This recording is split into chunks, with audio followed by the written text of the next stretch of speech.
योगी आदित्यनाथ को मैं बहुत बहुत धन्यवाद देता हूँ।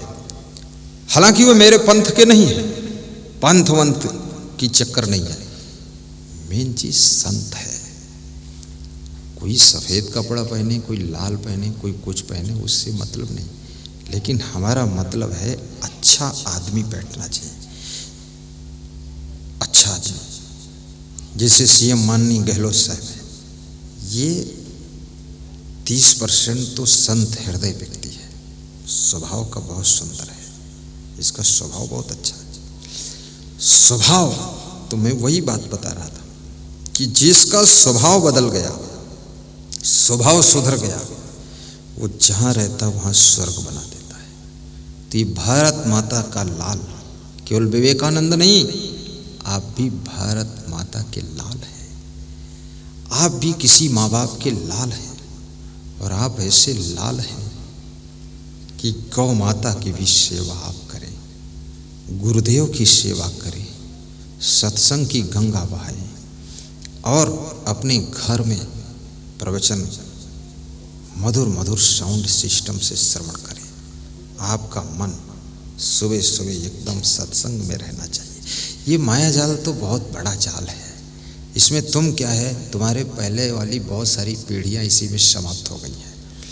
इसमें तो ना नहाने का टाइम है, ना खाने का टाइम है, ना सोने का टाइम है, ना तो लघु संघ का जाने का टाइम है, ना पानी पीने का टाइम है, ना ठीक ठाक कपड़ा पहनने का टाइम है। उल्टा पल्टा बटन तुम लगा लेते हो, उल्टा बुशर्ट पहन लेते हो, गनीमत है पैंट नहीं ऊपर पहनते हो,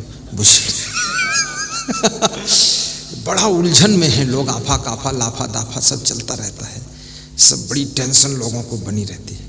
ऐसे माया जाल के संसार में आप थोड़ा समय निकाल कर सत्संग सुना करो, थोड़ा खुश रहने के लिए भी समय निकालो, प्रसन्न हो जाया करो।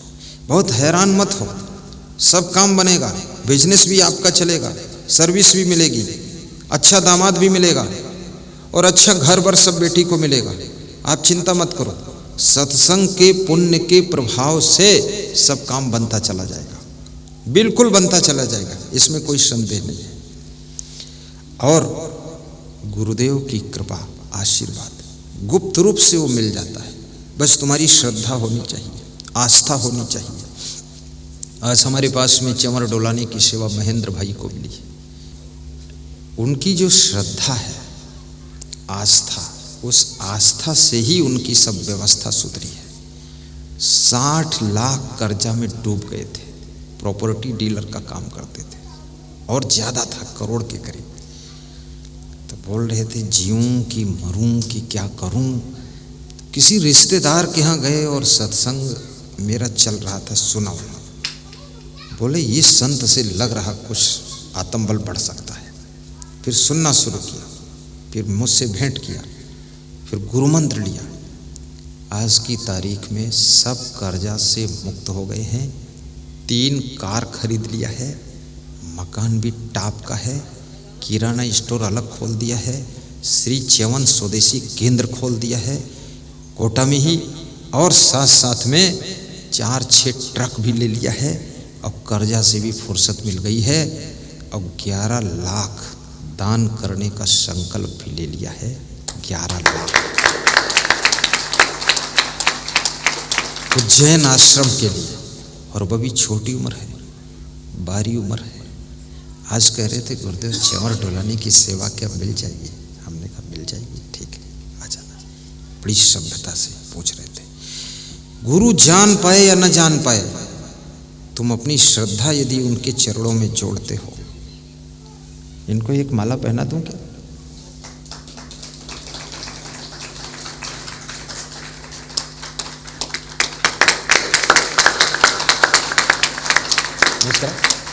हाँ, थोड़ा दांत निकाले इनसे, कहो तुम लोग।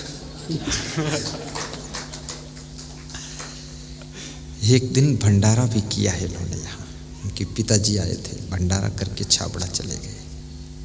गुरु की कृपा कुएं के समान है। कुएं में तुम जितनी बड़ी बाल्टी डालोगे और मजबूत रस्सी है और बाल्टी भी छिद्रहीन है, उतना ही जल भर कर आता है। ऐसे ही श्रद्धा की बाल्टी गुरु के आशीर्वाद कृपा के कुएं में जब डालोगे तो आपकी जितनी बड़ी बाल्टी है श्रद्धा की, उतना आशीर्वाद निकल कर आ जाएगा। श्रद्धा, भरपूर आस्था रखिए, भरपूर आस्था, आस्था से रास्ता निकलेगा। महात्मा विदुर कहते हैं, यथा यथा ही कुरुते मनः कल्याणे तथा तथा से सर्वार्था सिद्धन्ते नात्र संशया। यथा यथा कल्याणे कुरुते मनः पुरुषः, जब मनुष्य जैसे जैसे कल्याण के कार्यों में, अभिष्ट कार्यों में, उपकार के कार्यों में अपने मन को लगाता है, वैसे वैसे ये प्रकृति, ये कुदरत, ये सृष्टि उसको मदद करने में लग जाती है और वो कल्याण का कार्य, हित का कार्य, उद्धार का कार्य, समाज सुधार का कार्य सफल होने में कोई संदेह नहीं रहता है, वो सफल ही होता है।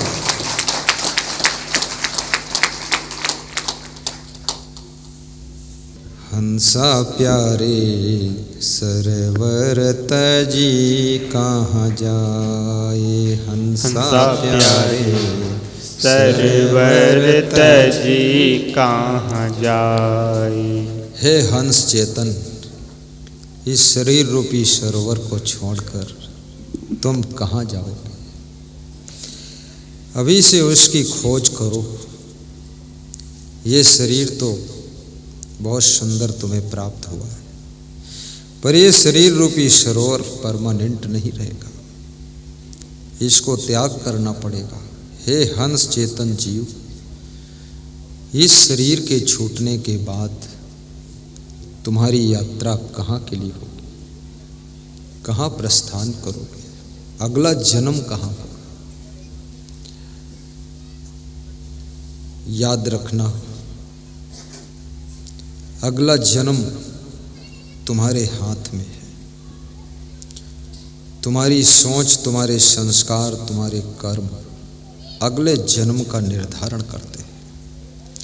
तुम अच्छे से अच्छे घर में जन्म ले सकते हो, तुम्हें बहुत अच्छे माँ बाप मिल सकते हैं, बहुत अच्छे भाई बहन मिल सकते हैं, बहुत अच्छा धन संपदा वाला घर मिल सकता है, जहाँ रोज सत्संग हो रहा है, भक्ति हो रही, ऐसे घर में तुम्हारा जन्म हो सकता है। याद रखना, उसके लिए आपको इसी जीवन में वैसा ही बनना पड़ेगा। और जिसको जहाँ जैसी रुचि होती है, वो आत्मा शरीर छोड़ने के बाद उसकी वैसी ही गति होती है। अगर सत्संग में आपकी बहुत रुचि है, भक्ति में बहुत रुचि है, गुरुदेव के दर्शन में रुचि है, प्रवचन में रुचि है, सेवा में रुचि है, तो आपका जन्म भी ऐसे घर में होगा जहाँ सत्संग पहले से आपको मौजूद मिलेगा, जहाँ सेवाएं चलती हुई मिलेंगी, बस आपको सहयोग करना है, आनंद लीजिए उसका। और गुरुदेव वहाँ पहले से आते ही मिलेंगे। जिस भक्त के घर में बालक का जन्म होता है, छोटी सी उम्र में वो गुरु का दर्शन पा जाता है, फोटो को देखता है, ये कौन है, पूछता है, क्वेश्चन करता है, ये कौन है? तो उसके माँ बाप बताते ये गुरु जी हैं। माँ बाप कहते हैं इनको ढोक करो, ढोक लगाओ, तो सिर झुकाता है, फिर पूछता है ये कौन है, बार बार पूछता है, उसका रिश्ता जुड़ा हुआ है। यदि आपको मांस खाने में रुचि है, अंडा मुर्गा खाने में रुचि है, आप लाख कोशिश कर लो, मनुष्य का शरीर नहीं मिलेगा।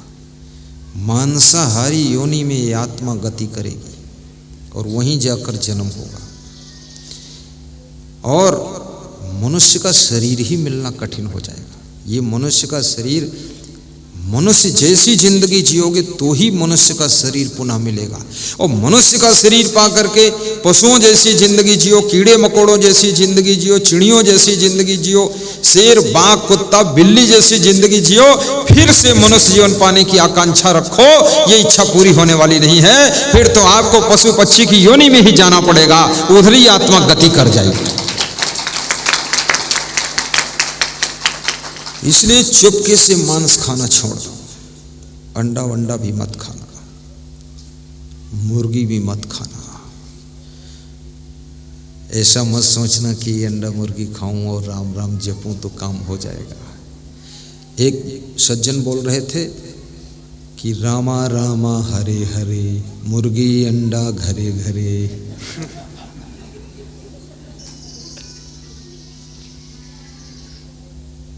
ये राम का नाम, जिस मुख से राम का नाम लेते हो, कृष्ण का नाम लेते हो, स्वामी महावीर भगवान का नाम लेते हो, णमो अरिहंताणम, णमो वज्रयाणम, णमो आयर्याणम, णमो सिद्धाणम, णमो लोये सौहाणम, ये सब जपते हो, जिस मुख से साहेब बंदगी बोलते हो, उस मुख में ऐसी गंदगी, अरे गलती हो गई, कभी नहीं खाना है, कभी नहीं ऐसा कुछ पीना है। वह अमृत वाणी पान करो जिससे दुनिया का सारा नशा उतर जाना चाहिए, चाहे माया का नशा हो, चाहे मोह का नशा हो, चाहे लोभ का नशा हो, चाहे धन का नशा हो, चाहे अभिमान का नशा हो, जो सब नशा को उतार दे, ऐसा सत्संग का नशा आपके ऊपर चढ़ जाना चाहिए जो सारे नशा को किनारे कर। और आपके घर में अतिथि का सम्मान करना, बुजुर्गों का ख्याल रखना, भगवान को खुश करने की कुछ आपको तरकीबें बता देता हूँ। जो आपके घर के बुजुर्ग हैं, कमज़ोर हैं, सबसे पहले उनका ख्याल करना, उनको नाश्ता, भोजन, स्नान, वस्त्र, विश्राम, साफ सफाई आदि की सेवा में प्रवृत्त रहना। नंबर 2, अपने घर के बच्चों का विशेष ख्याल रखना। केवल भोजन नहीं, संस्कार भी उनको देना। थोड़ा टाइम 10 मिनट निकालना। जिन बच्चों के लिए धन कमाने में तुम घुड़दौड़ लगा रहे हो, अंधी दौड़ में पड़े हुए हो, याद रखना तुम्हारे धन में कुसंगत की आग लगा करके उसको भस्म करके राख बना देंगे। यदि उनको 10 मिनट समय निकाल करके संस्कार दे दोगे तो अपना संसार खुद ही विकास कर देंगे, तुम्हारी जरूरत नहीं रहेगी।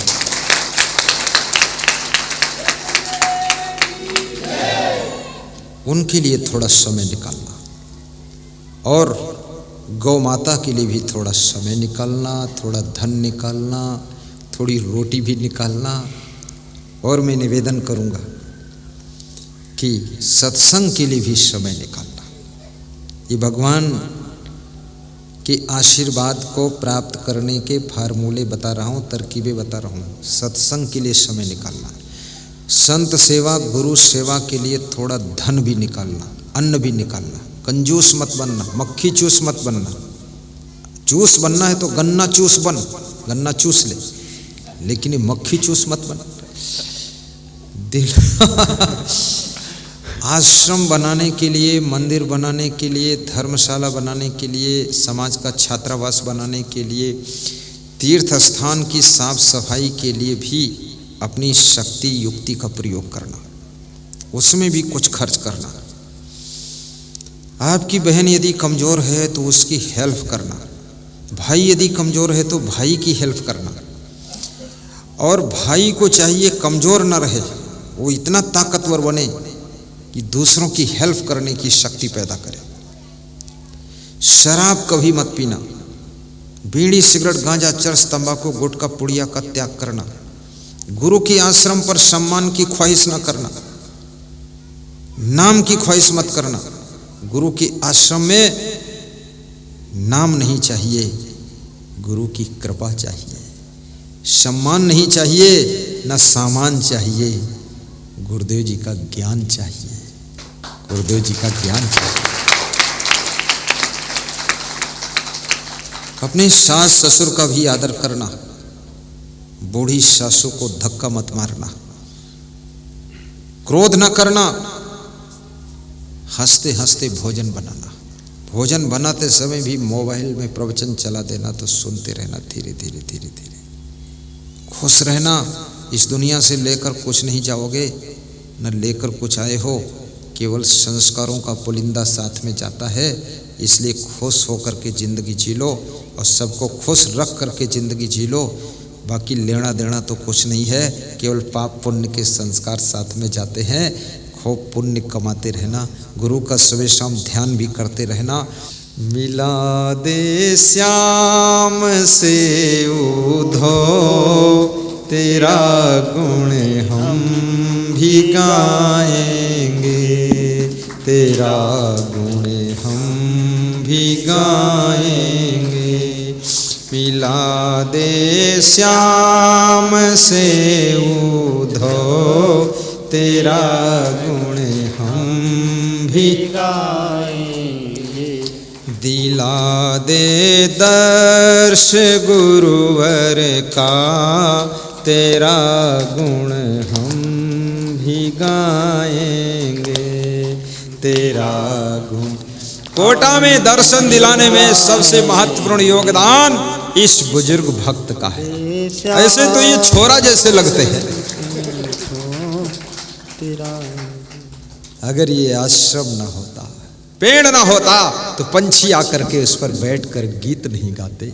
फूल न खिले होते आपकी वाटिका में, तो भंवरे गुनगुनाते आकर के नहीं, तितलियां नाचती नहीं। और ये आश्रम जब होता है ना, तो संत हम जैसे आकर के वहां सत्संग के गीत सुनाते हैं। दिला दे दर्श गुरुवर का, तेरा गुण हम भी गाएंगे, तेरा गुण हम भी गाएंगे। दिला दे दर्श गुरुवर का, तेरा गुण हम भी गाएंगे, तेरा गुण हम भी गाएंगे। साहेब बंदगी